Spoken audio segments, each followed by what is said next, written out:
এই দৃশ্য গতরাতে ইরানের রাজধানী তেহরানের। ট্রাম্প যখন যুদ্ধবিরতির কথা বলছেন, তখন আমেরিকার সবচেয়ে কাছের বন্ধু ইসরায়েল তেহরানে একের পর এক হামলা করেই যাচ্ছে।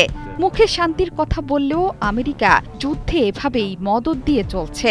ইরান ইসরায়েলের 12 দিনের যুদ্ধে ঠিক সেটিই ঘটল। ইরানের পরমাণু স্থাপনা ধ্বংসে ইসরায়েলের ফাঁদে পা দিয়েছিল যুক্তরাষ্ট্র। আঘাত হেনেছিল 3 পরমাণু স্থাপনাতে। ইরানও দমে যাওয়ার পাত্র নয়। ইসরায়েলে আঘাত চলমান তো ছিলই, তার পাশাপাশি মধ্যপ্রাচ্যের মার্কিন সামরিক ঘাঁটি লক্ষ্য করে রাতভর হামলা চালিয়েছে তেহরান। এরপরই নড়ে চড়ে বসেছে মার্কিন যুক্তরাষ্ট্র।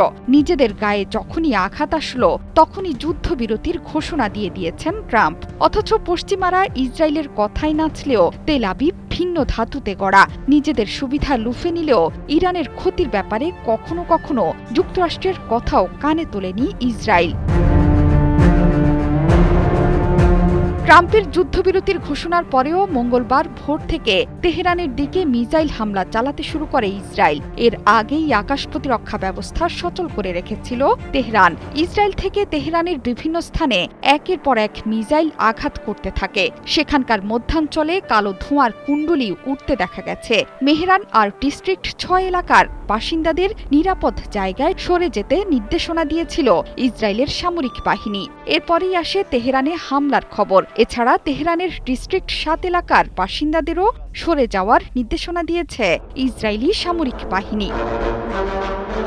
ইরানি গণমাধ্যম কর্মীরা জানিয়েছে, যুদ্ধবিরতি ঘোষণা সত্ত্বেও দেশজুড়ে বিমান বাহিনীর তুমুল তৎপরতা। চারদিক থেকে ভেসে আসছে তুমুল বিস্ফোরণের শব্দ।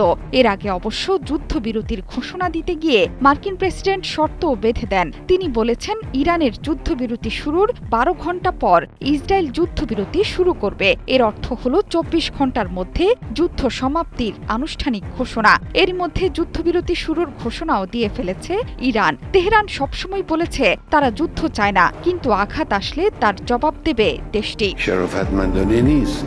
এর আগে সোমবারও ইরানের বিভিন্ন লক্ষ্যবস্তুতে আঘাত করেছে ইসরায়েলি সেনাবাহিনী। সামাজিক মাধ্যমে দেয়া বার্তায় প্রতিরক্ষা বাহিনী জানিয়েছে, ইসরায়েলি বিমান বাহিনীর 50টিরও বেশি যুদ্ধ বিমান তেহরানের সামরিক লক্ষ্যবস্তুতে আঘাত হেনেছে।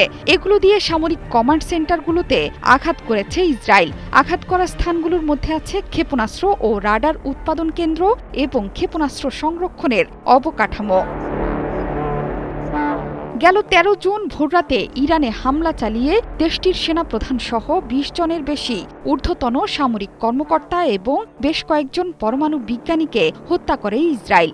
এখন পর্যন্ত ইরানে 500 জনের প্রাণহানি হয়েছে। চলমান হামলায় আহত হয়েছেন 3000-এর বেশি মানুষ। জোহরা চৌধুরী সেতু, 71।